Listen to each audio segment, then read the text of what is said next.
तो लगातार आप देख रहे हैं न्यूज स्टेज पर 4 साल चहुमुखी विकास का जो योगी सरकार का दावा है उस पर हम चिंतन मंथन कर रहे हैं योगी सरकार के मंत्रियों के साथ, और खुद मुख्यमंत्री योगी आदित्यनाथ जी हमारे साथ मौजूद रहेंगे आज और अपनी सरकार का रिपोर्ट कार्ड पेश करेंगे, विपक्ष के आरोपों के जवाब देंगे। और जो ये सेशन में शुरू करने जा रही हूं उसका नाम है पावरफुल यूपी। अब अगर मैं कहूं कि साल 2022 में जब योगी सरकार वोट मांगने के लिए जाएगी तो सबसे बड़ी अगर कोई उपलब्धि अगर गिनाने की बात होगी तो वो है बिजली का वादा, क्योंकि उत्तर प्रदेश में जन जन तक जो समस्या थी, चाहे वो आप गांव चले जाइए, कस्बे में चले जाइए, शहरों में चले जाइए, वो थी बिजली कटौती की और साथ ही भेदभाव की। तो उस समस्या को क्या दूर करने में कामयाबी हासिल की योगी सरकार ने, इसी पर बातचीत करने के लिए हमारे साथ श्रीकांत शर्मा जी हैं और पावरफुल मिनिस्ट्री जो हैं वो उनके पास है। श्रीकांत जी, एक बड़ी चुनौती आपके पास थी क्योंकि उत्तर प्रदेश की घंटों की बिजली कटौती लोगों के जहन में हमेशा रहती थी, लोग दिल्ली से कंपेयर करते थे और आपने एक फॉर्मूला दिया था 24, 18, 10 घंटे वाले वो जो फॉर्मूलास थे, उस पर कितनी कामयाबी आपने हासिल की? देखिए, सरकार सबको बिजली, पर्याप्त बिजली, निर्बाध बिजली और सस्ती बिजली के संकल्प को चरितार्थ कर रही है। बिना भेदभाव के गांव को 18 घंटे, तहसील को 20 घंटे, जिला मुख्यालय को 24 घंटे बिजली हम लोग उपलब्ध करा रहे हैं। निश्चित रूप से जब हमारी सरकार आई थी तो बिजली विभाग आईसीयू में था। इस विभाग को आईसीयू से बाहर निकाला है, पटरी पर खड़ा किया है और अब उसको दौड़ाने का हम लोग प्रयास कर रहे हैं। इसके पीछे मकसद केवल यही है कि बिजली एक मूलभूत आवश्यकता है। बिजली बिना भेदभाव के गांव में भी 24 घंटे गांव के लोगों को बिजली मिले, ये हमारी सरकार सुनिश्चित कर रही है। इंफ्रा इतना बहुत पुअर था कि ऐसे तार हमको विरासत में मिले जिन बिजली के तारों ने 24 घंटे बिजली देखी नहीं, उन तारों में हम 24 घंटे बिजली दे रहे हैं। तो निश्चित रूप से कहीं टूट फूट होती है और कहीं तार टूट जाते हैं, गल जाते हैं, यानी कि वोल्टेज के कारण नुकसान होता है, तो 1912 एक हमारा टोल फ्री नंबर है जी। उस पर आप शिकायत कराएंगे, तुरंत कम से कम समय में आपकी शिकायत को संज्ञान में लेकर व्यवस्था को फिर दोबारा से निर्बाध रूप से हम उसको चालू करते हैं। तो सरकार का लक्ष्य यही है। जब हमारी सरकार आई थी तो प्रदेश में अंधेरा था, आज पूरे प्रदेश में आप देखेंगे तो उजाला ही उजाला है। हमारी सरकार के आदेश हैं कि सूर्य अस्त से लेके और सूर्योदय तक आपको प्रदेश के किसी गांव में अंधेरा नहीं दिखाई देगा, उजाला ही उजाला दिखाई देगा। तो ये सरकार का लक्ष्य है और इस लक्ष्य को हमने प्राप्त किया है। इसके लिए हम अपने प्रदेश की जनता का आभार प्रकट करते हैं। विपक्ष कहता है कि इस उजाले की कीमत भी आप भारी भरकम वसूल रहे हैं। देखिए, विपक्ष में जो लोग हैं उनका काम सरकार की आलोचना करना है। अब अखिलेश जी भाजपा के कार्यकर्ता तो है नहीं, तो इसलिए हम उनसे अपेक्षा ये तो करते नहीं कि वो हमारी भाजपा की सरकार की प्रशंसा करेंगे और निश्चित रूप से हमारी सरकार की आलोचना करेंगे। लेकिन हमें विपक्ष की आलोचना से कोई फर्क नहीं पड़ता, क्योंकि हम जनता ने जो हमसे अपेक्षाएं की हैं उन अपेक्षाओं पर हम लोग खरे उतर रहे हैं।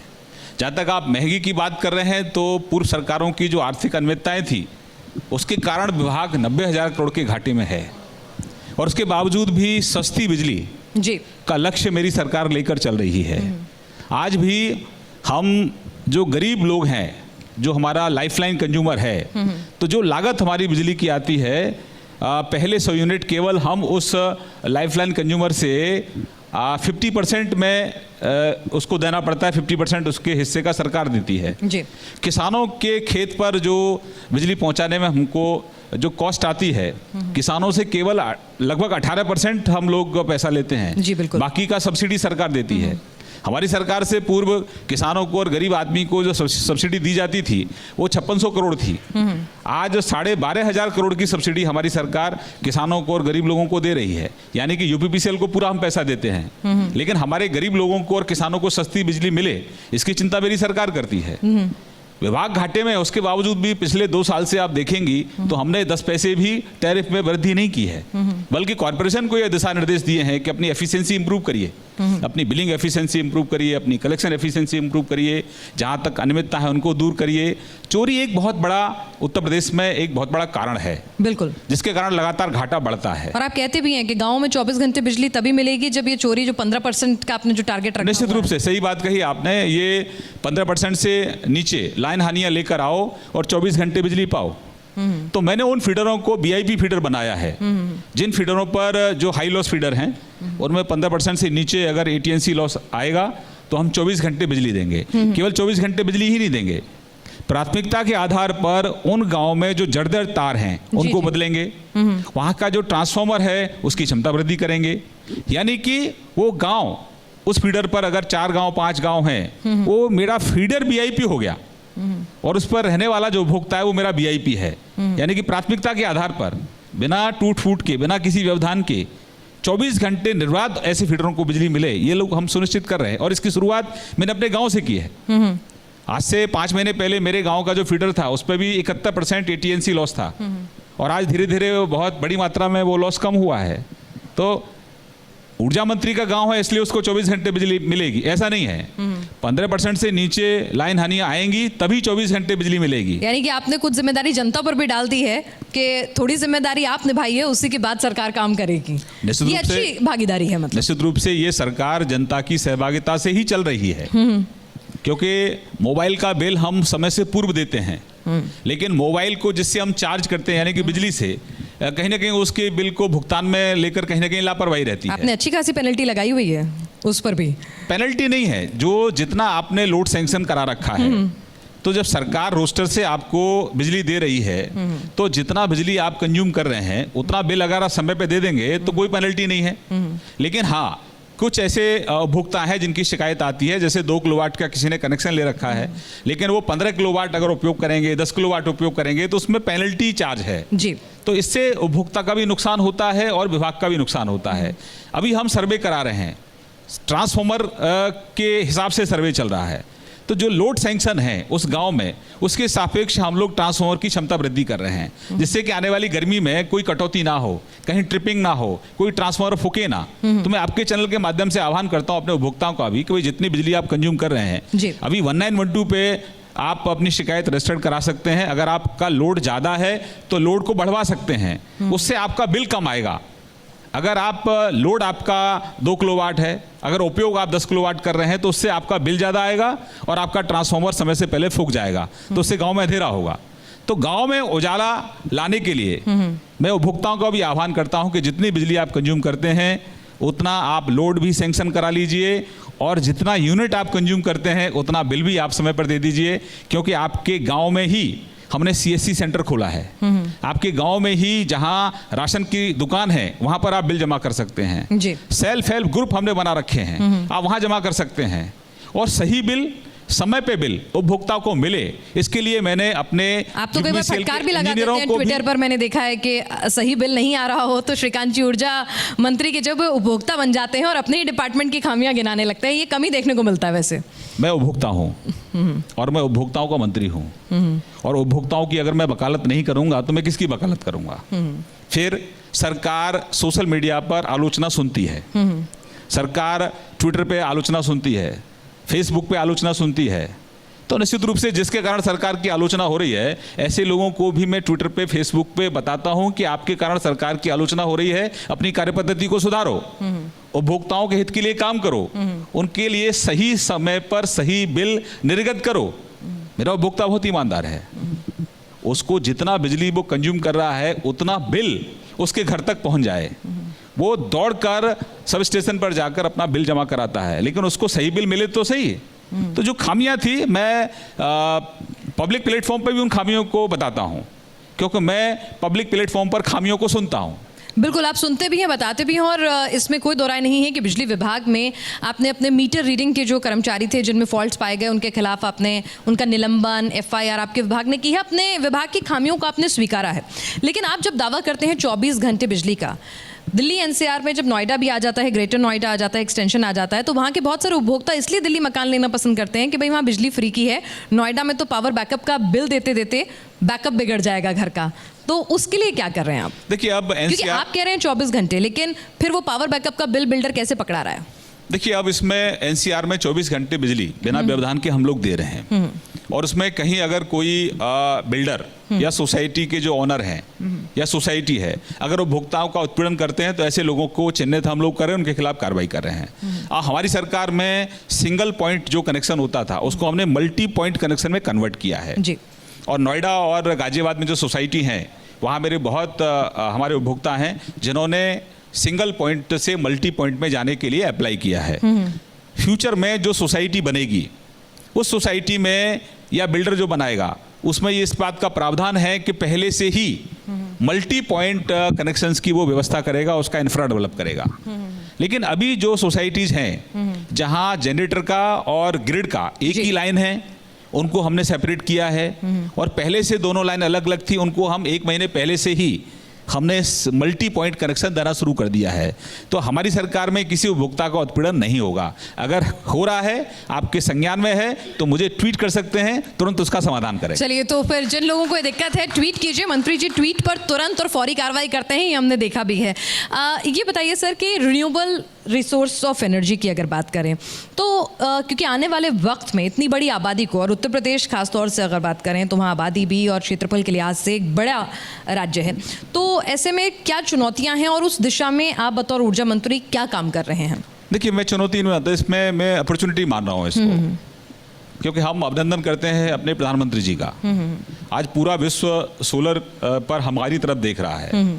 आदरणीय प्रधानमंत्री जी ने सूर्य देशों का समूह बनाया, और हम लोग बहुत सौभाग्यशाली हैं कि उसका जो हेड ऑफिस है वो गुड़गांव में बना है, गुरुग्राम में बना है। तो हमारा भारत आज सौर ऊर्जा में दुनिया को लीड कर रहा है। तो उत्तर प्रदेश में थोड़ा कोविड के कारण उसकी गति हमारी धीमी हुई है, नहीं तो 2022 तक हमने 10,700 मेगावाट सोलर का ही लक्ष्य तय किया है। और उसमें हम जो हमारे आध्यात्मिक जो शहर हैं, काशी है, मथुरा है, अयोध्या है, प्रयागराज है, यहाँ पर जो हमारा घरेलू जो उपभोक्ता है उसको हम टोटल सोलराइज आने वाले 2 साल में टोटल सोलर पैनल पर उसको ले जा रहे हैं। तो क्लीन एनर्जी और ग्रीन एनर्जी का भी हमारा लक्ष्य है। चलिए, तो ये अगले साल के लिए जब आप चुनाव के बीच में, जनता के बीच में जाएंगे तो अगला लक्ष्य ये लेकर जाएंगे, कि काम करेंगे। लेकिन अब आप ब्रिज की नगरी से आते हैं, और ब्रिज की नगरी में इन दिनों एक नारा जो है वो काफ़ी बुलंद हो रहा है, और नारा आपने भी सुना होगा, और वो तो अदालत तक भी पहुंच गया है। अयोध्या तो सिर्फ झांकी है, काशी मथुरा अभी बाकी है। तो बतौर प्रतिनिधि इस पर क्या कहेंगे आप? देखिए, हमारा देश आस्थाओं का देश है। हम आस्थाओं से जुड़े हैं।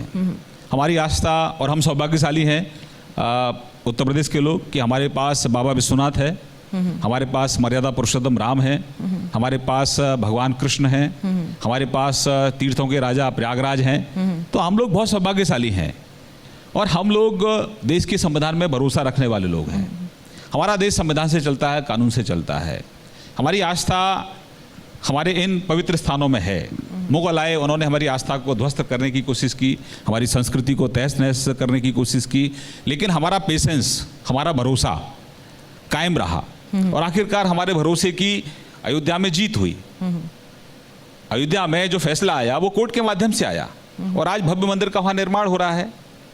तो भविष्य में क्या होगा, क्योंकि हम तो संविधान पर निर्भर हैं, कानून पर निर्भर हैं, जो भी संविधान कानून तय करेगा। जैसे तो इस कानूनी लड़ाई और कृष्ण भूमि न्यास का आप समर्थन करते हैं बतौर प्रतिनिधि, इस परंपरा को आप बढ़ावा देने के हक में हैं? मैंने कहा आपसे, क्योंकि ऐसे अगर देखा जाए तो देश में ना जाने कितने ऐसे स्थान निकलेंगे जहां पर इस तरह का विरोधाभास, इस तरह की चीजें निकलेंगी, क्योंकि इससे कोई इनकार नहीं कर सकता है कि आक्रमण हुए और क्या कुछ हुआ।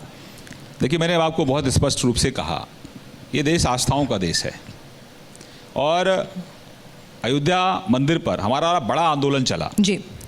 हमको अपमानित भी किया गया। मंच पर हमसे पूछा जाता था कि मंदिर वहीं बनाएंगे, तारीख नहीं बताएंगे। लेकिन आज वो लोग कटघरे में हैं। आज सबसे बड़ा सवाल ये है कि जब से हमारी सरकार आई है तब से ऐसे लोग मंदिर जाना शुरू कर दिए हैं जो मंदिरों की तरफ देखना पसंद नहीं करते थे। आज वो मंदिर भी जाते हैं, गंगा स्नान भी करते हैं, केवल मंदिर ही नहीं जाते, गंगा स्नान नहीं करते, फोटो भी खिंचवाते हैं, और सोशल मीडिया पे फोटो भी डालते हैं। ये किसकी तरफ इशारा है? अभी हाल फिलहाल में किसने गंगा स्नान किया है? क्या उन्हीं की तरफ इशारा कर रहे हैं? मैं उन तमाम लोगों की तरफ कह रहा हूं, तमाम लोगों से कह रहा हूं जो हिंदू संस्कृति को लेकर, अपने पवित्र स्थानों को लेकर कहीं ना कहीं उनके मन में हीन भावना रहती थी। प्रियंका गांधी, राहुल गांधी अभी हाल फिलहाल में मंदिर दर्शन, गंगा स्नान, यही दोनों कर रहे हैं। उनको लगता था कि मंदिर जाएंगे, टीका लगवाएंगे, गंगा स्नान करेंगे तो इनका एक बड़ा वोट बैंक खिसक जाएगा, ऐसा एक भ्रम उनके मन में था। लेकिन जब से नरेंद्र भाई मोदी जी की सरकार केंद्र में बनी है, तब से आज तक ये तमाम ऐसे लोग मंदिरों में जा रहे हैं, घंटी भी बजा रहे हैं, फोटो भी खिंचवा रहे हैं। तो एक बहुत बड़ा बदलाव ये देश में है। लेकिन श्रीकांत जी, आपने फिर से घुमा दिया बात को। अयोध्या तो झांकी है, काशी मथुरा बाकी है, तो क्या मथुरा में सरकार भी के मंत्री के नाते मुझे जो कहना था मैंने स्पष्ट रूप से कहा है। और वहाँ के प्रतिनिधि होने के नाते, क्योंकि वहाँ तो आंदोलन चल निकला है इस बार। मैंने स्पष्ट किया है। अच्छा, चलिए तो अगला सवाल। ब्रिज की भूमि में कोरोना की वजह से पिछली बार होली के रंग थोड़े फीके रहे थे।